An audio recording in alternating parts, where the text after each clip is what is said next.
importante.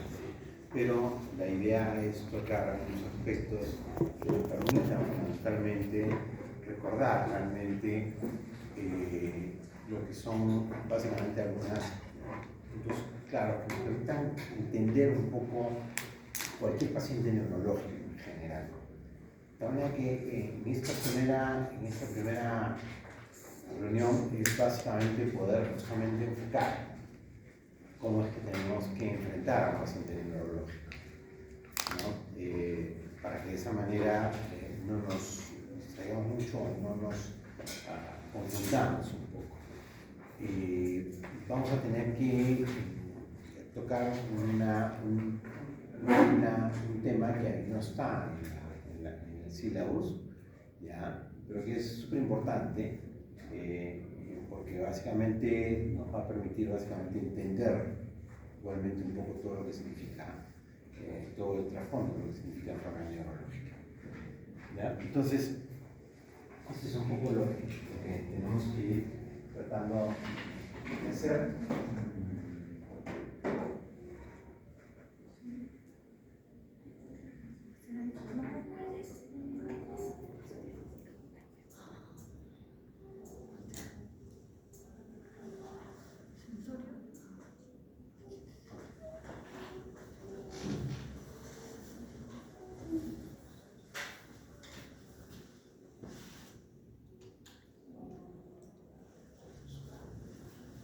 Esto acá es un escenario,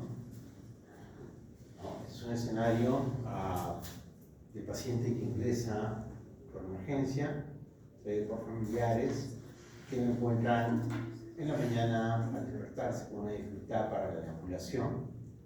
Hay pérdida de fuerza en el cuerpo del lado derecho, no hay cefalea. Al examen le encuentran con una plegia del lado derecho, afásico, ¿ya? Y en el examen cardiovascular existe arritmia, ¿no? Y el electrocardiograma muestra que esto es una fibrilación auricular. Entonces, ¿cómo debemos entender esto?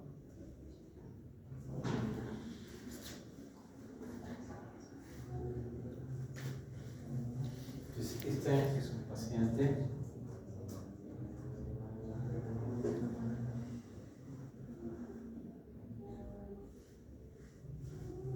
Entonces, básicamente, cuando ustedes lo revisan o lo evalúan, ha habido pérdida de fuerza, todo lo que significa el cuerpo del lado derecho, básicamente, está afásico y tiene una fibrilación auricular.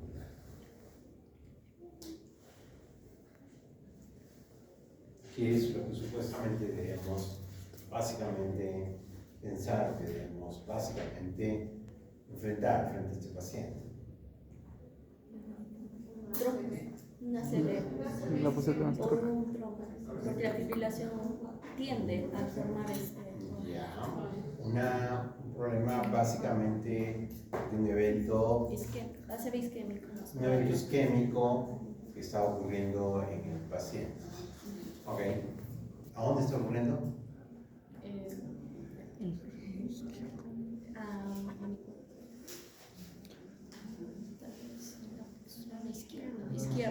A la izquierda.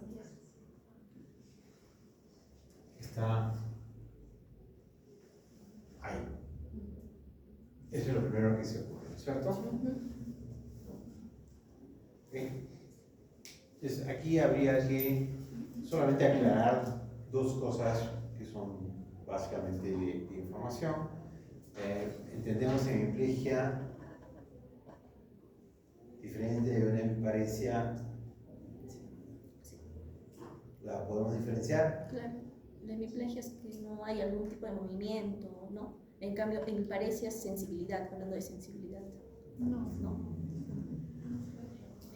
Hemiparesia es una disminución de la fuerza muscular, mientras que en hemiplegia el paciente es incapaz de utilizar la sensibilidad. Claro, la hemiplegia es un 100%. 100%. La paresia es básicamente una pérdida de fuerza, pero que no tiene un porcentaje.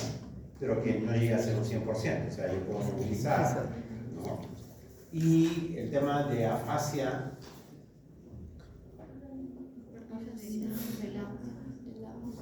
está relacionado con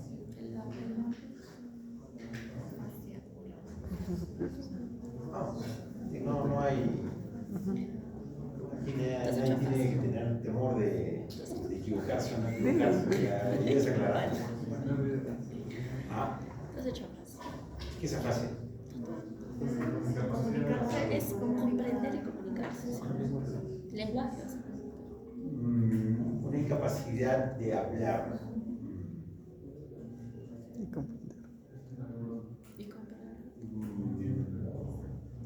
Bueno, la afasia va más allá que eso, ¿no? Porque realmente va a haber una afasia motora, que es el caso de la parte motora, que no puedo hablar, o sea, por la parte motora, pero también va a haber afasias de comprensión, ¿no? Entonces, pero eso te aloja a dónde?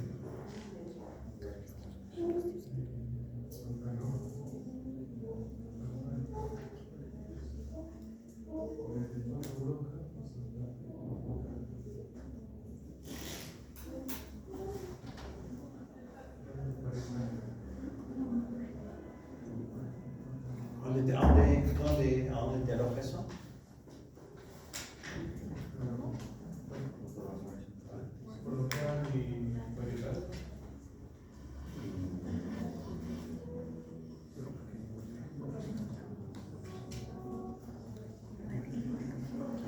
O sea, ¿cuál es la idea? La idea realmente es que, de alguna manera, como ya lo dice, frontal parital, ¿no? Supuestamente, si yo tuviera básicamente aquí, sería supuestamente una lesión aquí y acá.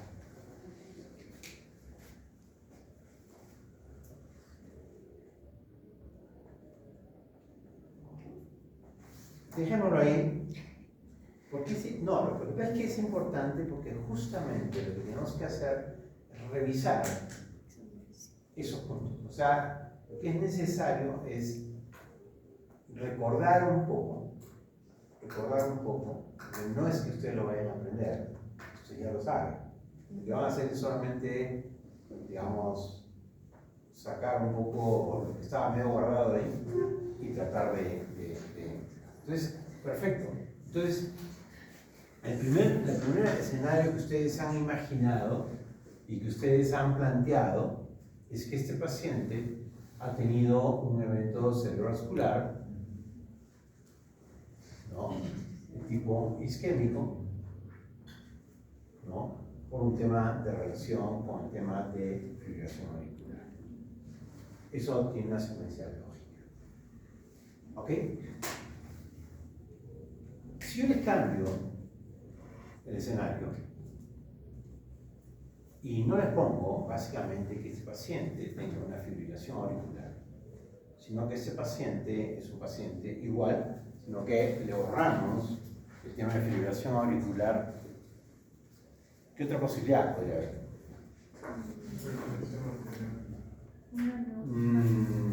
Pero hipertensión arterial, al final de cuentas, ¿en qué termina?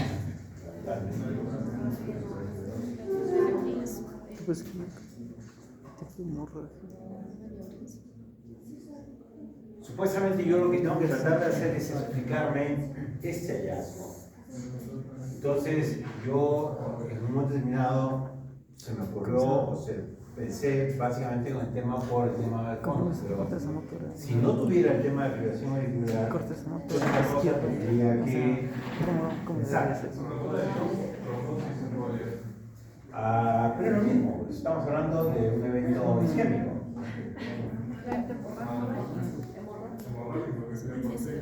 Ya, hemorrágico, pero está igual, ¿no? Evento cerebrovascular. Ahí el fondo puede ser hipertensión, puede ser diabetes, puede ser epidemias, ¿no?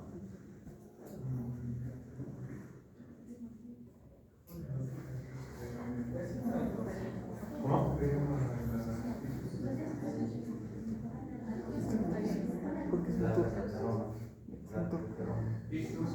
Pero estamos en lo mismo.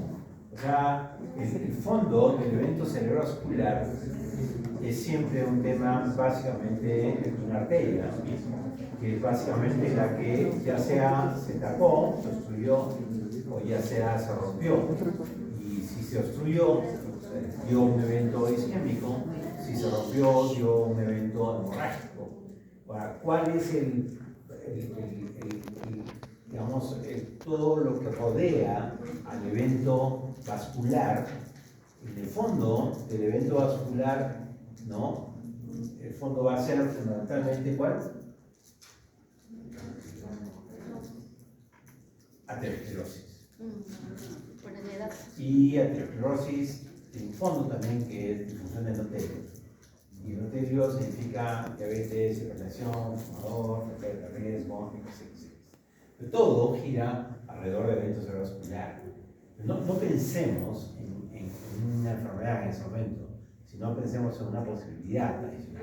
Entonces, si yo les pongo, por ejemplo, que este paciente no tiene fibrilación auricular, sino que este paciente, por ejemplo, es paciente de 78 años con emergencia traído por familiares, que en la mañana de despertarse con dificultad, pero que ha ido quejándose en las últimas semanas de cefalea, ¿no? En las últimas 2 semanas, con algunos cambios en la conducta.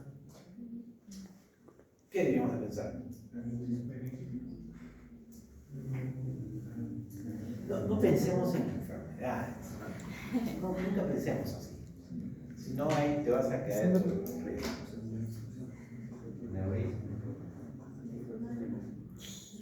No, cambien el chip. Todo se viene enfermedades. Ya. Ya. Ya, les voy a poner, vamos a ponerlo acá. ¿Cómo es la doctora? Primero, dígame el síndrome. Ya. Otro escenario es paciente, 68 años, que ingresa igualmente por una hemiplegia y que en la historia trae que en las últimas 2 semanas ha estado yendo al odontólogo para que básicamente haga unas curaciones dentarias, ¿no? Para poder básicamente hacer. Y que ahora en la mañana apareció con un problema de una hemiplegia. Es un escenario diferente a este, es un escenario del segundo, que era básicamente que traía unas 2 o 3 semanas. ¿No? Okay. Y el otro escenario sería, este es un paciente de 68 años que tiene fundamentalmente una historia de ingesta de alcohol y que en esa historia de ingesta de alcohol a veces sale de su casa a las 8 o 9 de la mañana y no se aparece sino hasta las 10 o 11 de la noche. Eso no es irreal, en ese caso, ¿no? Este es un tema... Y que en la mañana aparece con una hemiplegia. Les he puesto 4 escenarios. El evento final es el mismo. Ustedes están recibiendo un paciente con una hemiplegia del lado derecho, está afásico. La historia del paciente son diferentes. Es un paciente similar, 68 años, con un resultado igual, pero todo el escenario sobre el cual básicamente terminó en un cuadro de hemiplegia cambió. Entonces, lo que quiero es ver en estas opciones, que la primera inmediata fue eventos cerebrovasculares, ¿en qué otras posibilidades tengo de poder plantear?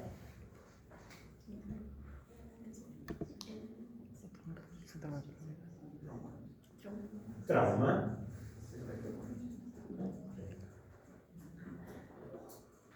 ¿Eso en quién lo tendría que plantear? En el alcohólico. ¿No es cierto? ¿No sabes qué pasó? Tuvo una caída y hizo un hematoma subdural, por ejemplo. ¿No? y hizo una lesión aquí.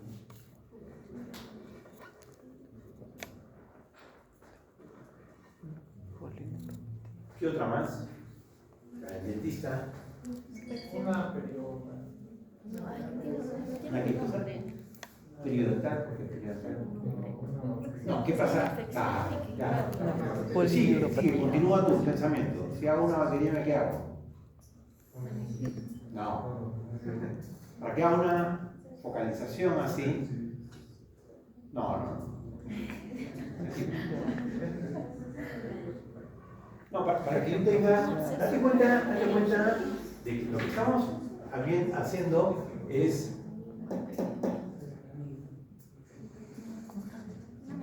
así como hay un hematoma sudural o hay un infarto o una hemorragia. Es posible que haya una colección por migración bacteriana. ¿Cómo se llama esa colección? Absceso. Absceso. Pues no me palabré, estudié absceso. Entonces, esto es un tema que puede ser un tema infeccioso. Y el otro paciente, que era el paciente que tenía una historia de 2 semanas de cefalea con básicamente trastornos en la conducta, que se había comportado un poco inadecuado, que los familiares no habían recibido inicialmente y que ahora debuta así.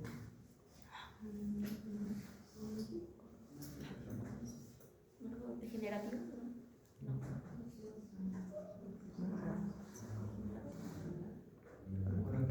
Es posible que el cisticerco Entre en infección.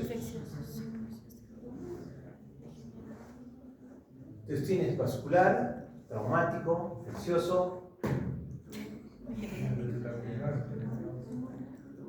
tumoral. Neoplásico. Neoplásico. Tumoral, benigno. Ay, amor.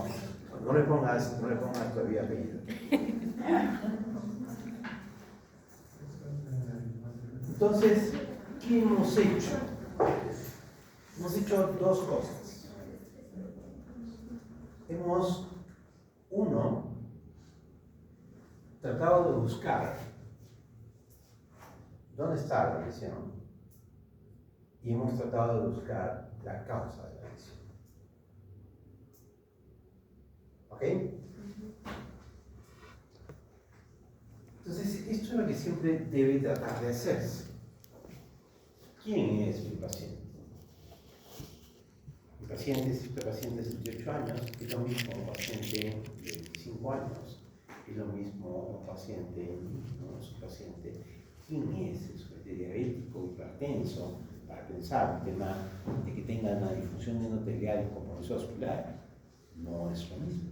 Si yo tengo una paciente que viene, es una mujer que tenga 38 años o 40 años, que nos ha venido alguna vez, una paciente de 40 años, ¿cuál era la historia que trae? La paciente es una mujer que lo que hace es que se levanta, agarra y dice a su familia: oye, hoy día vamos a cocinar, vamos a comer lo que son unos tallarines rojos, y se va al mercado, trae y comienza a sancochar papa. Entonces toda la familia dijo: ¿qué pasó? Cuando le tratan de preguntar: oye, mamá, dijiste que ibas a hacer tallarines y estás haciendo otra cosa. No podía hablar. Entonces no perdió el conocimiento.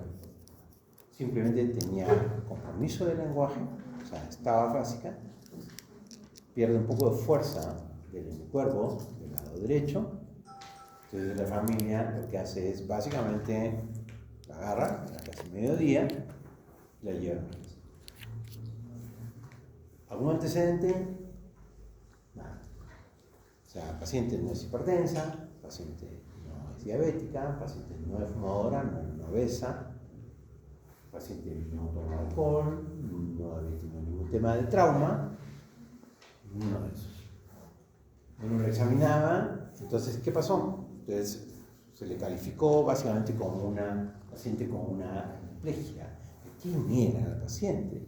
Entonces, en un momento determinado, cuando se le va a examinar, vamos a examinar, y le va a decir: vamos vamos a ver si tiene un tema de fibrilación auricular o si hay algún problema cardíaco, para pensar justamente en un tema isquémico, una mujer. Entonces, el tema, y aquí viene un poco el tema de la recomendación, siempre descubran al paciente. Entonces, vamos a poner el estetoscopio no sobre la ropa, sino poner el estetoscopio debajo de su ropa, y hacemos palpamos un tumor de mama. La masa en la mama, el pezón estaba prácticamente recogido, había una pequeña masa ahí, dijimos a la familia, oye, ¿y esto? Nadie sabía nada. Entonces al final terminó siendo cáncer de mama, estaba haciendo metástasis. ¿No? Entonces ahí el tema es quién es un paciente. ¿No? El segundo es cuál es el problema que trae el paciente. O sea, el problema fundamental que trae el paciente es el capítulo. Por eso la idea es no pensar ni decir enfermedades. ¿Cuál es el problema en este paciente?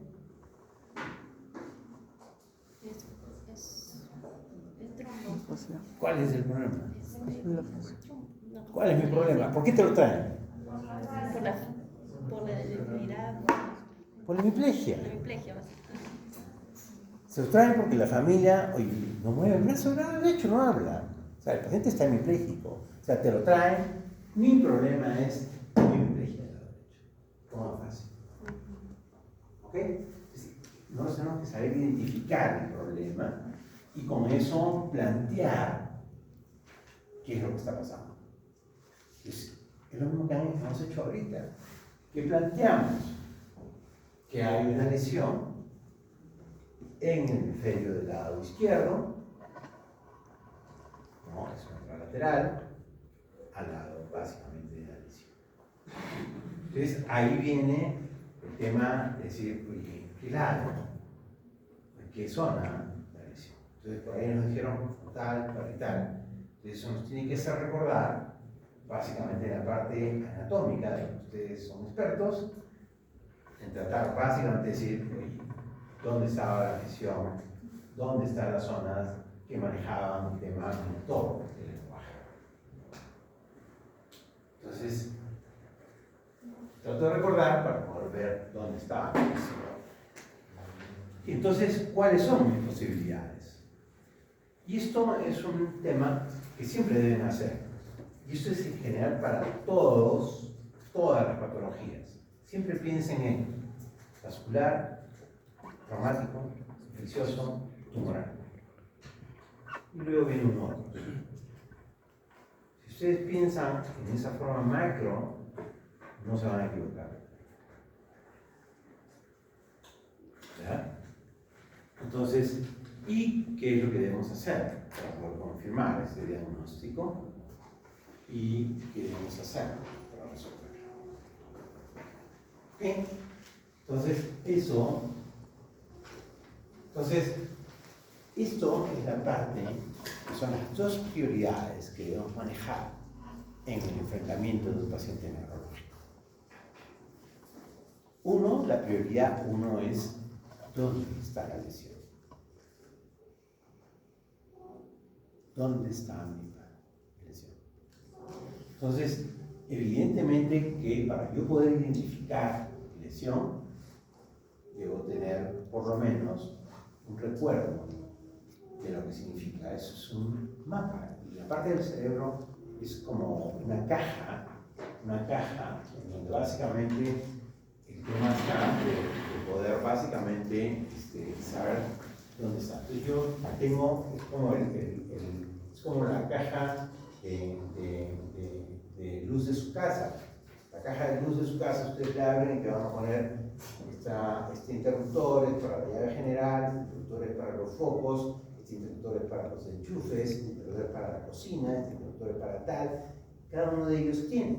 Tú ya identificas dónde está la falla, ¿no? Si no funciona el foco, digo, el problema está por acá.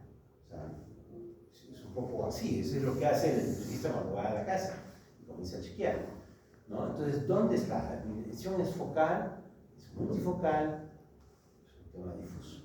Por eso cuando tú hablas de meningitis es un poco diferente, porque supuestamente eso compromete la inmunitis. diferentes zonas focalizadas, no está focalizado. Y ahí viene un concepto que es el tema de signos de focalización. Está focalizado o no está focalizado, ¿no? Entonces, para poder ver si esto es parte, y si es parte de lo que significa una enfermedad focal o si es una enfermedad sistémica. Si que tengo VIH, que soy diabético, si soy paciente que tengo tuberculosis pulmonar, si soy paciente que tiene lupus, está haciendo. O sea, mi paciente tiene que ser visto en el contexto de todo. ¿Ok? Entonces así no me pierdo. No trato de ver el tema aislado, sino lo que voy a hacer es marear. Y básicamente con esta visión. Entonces ahí ustedes van a recordar un poco lo que significa sustancia gris, corteza, sustancia blanca, lo que significa la parte central del cerebro, lo que significan los ganglios basales, lo que significa el tronco cerebral y todas esas cosas. Esto es la parte central. O sea, ahí ya yo me voy ordenando para ver dónde está mi lesión. Esa es entonces la primera prioridad. Al definir dónde está la lesión. ¿Okay? Y mi segunda prioridad, son solamente dos, es quién lo está ocasionando. O sea, cuál es la fisiopatología. Esto es vascular, es tumoral, es traumático, es infeccioso. Por eso no pensemos nunca de frente en una enfermedad, sino pensemos, esto es vascular, tiene una historia, los vasculares tienen una historia, que es básicamente la instalación brusca y rápida. Los tumorales son una instalación un poco más progresiva, se acompañan de todo un cortejo y toda una historia previa, un poco más larga, un poco más corta, pero hay una historia, ¿no? El paciente infectado también, usualmente tiene un cortejo adicional. ¿No? A veces se acompañan de convulsiones, neuropsicosis solamente debuta más como convulsiones, ¿no? Y el paciente que es básicamente trauma, igualmente, el paciente que a veces tiene una historia, el de adulto mayor, que a veces nadie está con los viejitos, ¿no? Lo dejan ahí y nadie sabe si se cayó o no se cayó, si se golpeó o no se golpeó. En un momento determinado aparece con un hermoso. Entonces, estas son las dos prioridades que sí debemos tener siempre. Entonces, para ello es lo que hemos tratado de rescatar, la historia del paciente. Es algo que nadie quiere hacer ahora. Todo el mundo está acostumbrado. Es una generación de WhatsApp. Entonces, la generación de WhatsApp, todo tiene solamente una línea, ¿no? Y la historia es mucho más rica que eso, ¿no? Son más líneas, ¿no? Entonces, la historia es importante, la análisis es importante, ¿no? Entonces, ¿cómo inicia la enfermedad? ¿Qué cosa acompaña? Entonces, eso, cuando ustedes toman el hábito de hacer las preguntas, eso les toma no más allá de 10 minutos para básicamente tratar de aclarar un poco lo que está pasando. Lo que tienen que hacer es básicamente aclarar, ¿no? Ustedes tienen que averiguar qué ha pasado. O sea, es medio chismoso ahí. O sea, y decir, ¿qué pasó? ¿Qué ocurrió? ¿Quién era? ¿Qué hacía? ¿No? ¿Con quién andaba? ¿Cómo andaba? ¿Tomaba? ¿No tomaba? Si era hipertenso, tomaba su medicina, no tomaba, si era diabético, se controlaba, no se controlaba. O sea, tiene que averiguar todo el entorno para poder ver si es un paciente. Lo que tengo que hacer es ahorrar. O sea, esto es como armar un rompecabezas.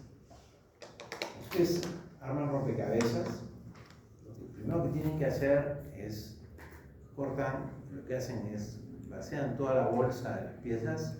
¿Y lo primero que hacen? Creo que voltean todas las piezas. Y después el siguiente paso, ¿cuál es? ¿Qué arman? Los bordes. Los bordes. Y luego si es una figura de lo que es un auto rojo en un bosque, no me voy a armar el bosque. Básicamente me voy al núcleo principal que es. Eso es lo que tengo que hacer. Aquí sí fue exactamente igual. ¿Ok? ¿Ok? Entonces, describí todo eso y usualmente un buen grupo de pacientes neurológicos, un buen grupo de ellos, vienen con compromiso sensorio, o tienen dificultad para comunicarse. Entonces, el detalle es que quien va a dar la historia son básicamente los familiares o el entorno del paciente. ¿No? El tema está que a veces, muchas veces, y eso va a ser uno de los capítulos que vamos a, uno de los temas que vamos a tocar, es que básicamente muchas veces el trastorno sensorio es el paciente que lo trae, que simplemente lo encontraron en su casa o lo encontraron en la calle. Como enfrenta a un paciente con un trastorno de sensorio sin ninguna historia previa. Y eso no es infrecuente en la emergencia del hospital y en la rutina. Entonces, las historias de familiares, evidentemente que también hay todo un tema asociado, pacientes con aneurismas básicamente traen muchas veces historias familiares de aneurismas. ¿No? Entonces, eso es importante. Y el segundo paso, después de haber tomado la anamnesis, ustedes tienen, ya saben la secuencia, que el siguiente paso es el examen. Es el examen neurológico, ustedes ya lo han hecho en Médica 1 en simulación. Somos expertos, ya no voy a hacerlo, pero si ustedes, lo más recomendable es que todo lo que se repite es lo que se aprende. Tienen que repetirlo, ¿no? Entonces, esa es la única manera de poder básicamente fijar. Eso es lo que tienen que hacer. Entonces, siempre el tema es que todo el mundo tiene temor o tiene cierta tema de poder hacer un examen neurológico. Pero si uno es organizado, metódico en el examen, uno puede básicamente tratar de definir claramente, ¿no? Entonces, esto debe ser básicamente un tema que al final terminas haciendo un examen en unos 5 o 6 minutos, 7 minutos. ¿Ya? Entonces, y el detalle es que lo que no sepa ponerle nombre, lo describo simplemente. ¿Okay? Entonces, esto aquí es lo que ustedes deben revisar. Ustedes ya tienen esta información, ¿no? Que es el video este que lo tienen en esta acá, lo vamos a hacer ahora cuando tenemos tiempo. Entonces, pero el examen neurológico es como el examen cardiovascular, el examen pulmonar, como todos los exámenes. O sea, hay que hacerlo. O sea, realmente es un tema que uno tiene que tratar de poder. Entonces, y todo aquí comienza siempre, cuando ustedes hacen las historias clínicas, hay siempre una primera parte en la historia clínica, ¿no? Que es básicamente, aquí hay dos aspectos que son básicamente evaluar lo que significa el estado mental. Eso nos va a tomar 2 momentos. Uno, evaluar lo que significa la función cognitiva, lo que significa cuando tenemos que revisar todo el tema de demencias, ¿no? Que tiene todo un capítulo y que tenemos que tratar de dar la evaluación del estado cognitivo, lo que significa el estado de salud mental. Siempre ha sido un poco complejo, porque supuestamente la parte del cerebro tiene muchísimas funciones. Tiene una función de lo que significa el cálculo, orientación, construcción de palabras, construcción gráfica, ¿no? Hay una serie de aspectos que son los que vamos a ver, pero eso lo evaluamos con un mental test. Pero el otro aspecto que sí lo vemos todos los días, todos los pacientes, es lo que significa el nivel de conciencia. Entonces, el nivel de conciencia es todo lo que ustedes, cuando ustedes van a escuchar en la presentación de los casos clínicos, cuando ustedes tengan que presentar un caso clínico, ustedes comienzan con su historia, hicieron su anamnesis, pusieron funciones vitales, y dijeron paciente, y tienen que dar lo que significa su estado de conciencia. ¿Cómo lo definen eso? ¿Cuántas formas tienen de poder evaluar el nivel de conciencia del paciente?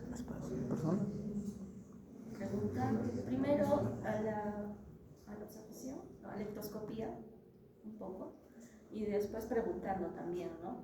Por ejemplo, si el paciente está despierto, sin decirle nada, simplemente como que, ¿no?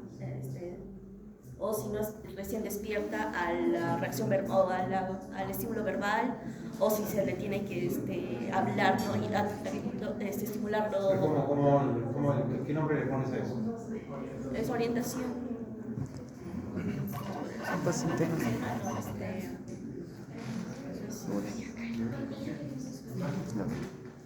¿Cómo? En la protesta de conciencia. Ya, entonces aquí han surgido dos opciones. La que tú comentas, ¿no? Que es el paciente que, todo ese palabreo que me dices, es el paciente que está despierto. Orientado, no, despierto. Allá. Despierto. Ese paciente, y lo que nos comentan al fondo, es básicamente a través del tema de Glasgow. Entonces, esas dos formas son las maneras de valorar la conciencia. Entonces, la idea aquí es que en una sola palabra tú puedas. La pregunta es: ¿el Glasgow de dónde nace? Un paciente con trauma. Un paciente con trauma. Entonces, en el paciente con trauma, la escala de Glasgow se convierte en una escala que es inicialmente evaluativa, es decir, tú estás acá y en eso se cayeron por la escalera y te llaman, tú vas a verlo y tú haces tu primera evaluación del paciente. El paciente está en tu escala de Glasgow, que estás evaluando ¿qué cosa? Respuesta verbal correcta. Tú estableces tu evaluación inicial y luego, mientras tú lo estás evaluando, va pasando 1 hora, mientras llega todo, 2 horas, y vuelves a hacer tu escala de evaluación. Entonces, tu escala de Glasgow se convierte en una escala evolutiva. O sea, es evaluativa inicial y evolutiva posterior. ¿Para qué? Para poder ver qué cosa. La progresión. Cómo evoluciona. Si el paciente mejora o se está hundiendo, ¿no? Entonces, eso es importante. Eso en el paciente con trauma. Ahora, esto en el paciente médico, ¿es aplicable o no aplicable? Entonces, aquí nos han dado otra forma de poder evaluarlo.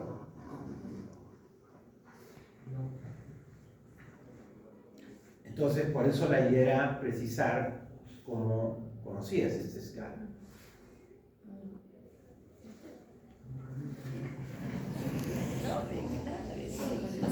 Ya, esa escala se llama el ABPU, el AVPU, que es básicamente el paciente en estado de alerta o despierto, paciente.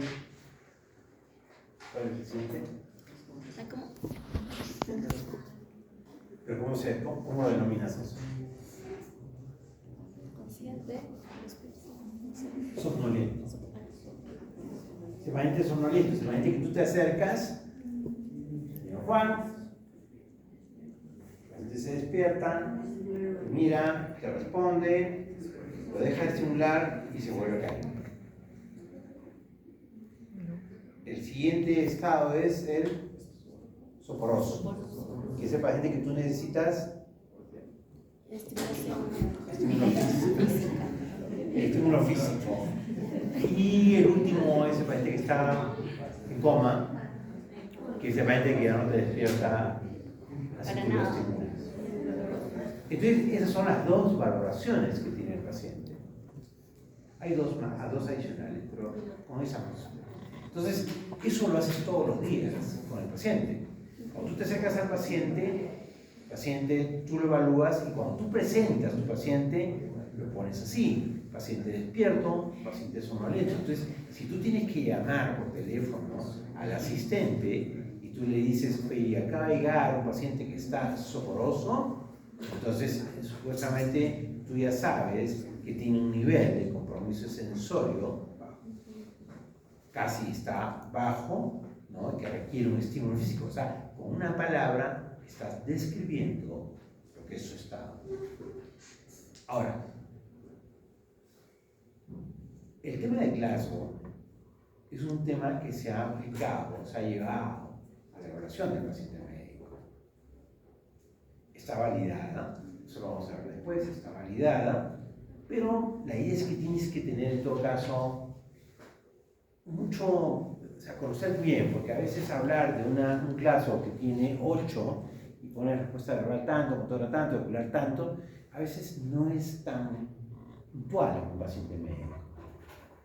Entonces, lo mejor es un paciente soporoso, ¿no? Y que describes lo que estás viendo. El paciente soporoso, pero se agita, moviliza 4 miembros o se defiende con un solo lado. Entonces, esa evaluación del estado es mucho más precisa que muchas veces. Yo prefiero 1000 veces, básicamente siempre trato de recomendar esto a los residentes, el resto, que es básicamente cuando trabajas con un paciente médico, es tratar de trabajar con el ABPU y tratar de precisar y poder expresar, porque una sola palabra a veces no encierra un poco todo lo que estás viendo con el paciente. ¿No? ¿Ok? Entonces, eso es básicamente importante para poder ver, y eso lo hacemos prácticamente todo el tiempo. ¿No? Entonces, esto es lo que estamos haciendo: describir y detallar el área afectada, quién origina el daño, ¿no? Y ahí sí hay algunas otras cosas que debemos explorar. ¿Ok? Entonces, salimos de esto.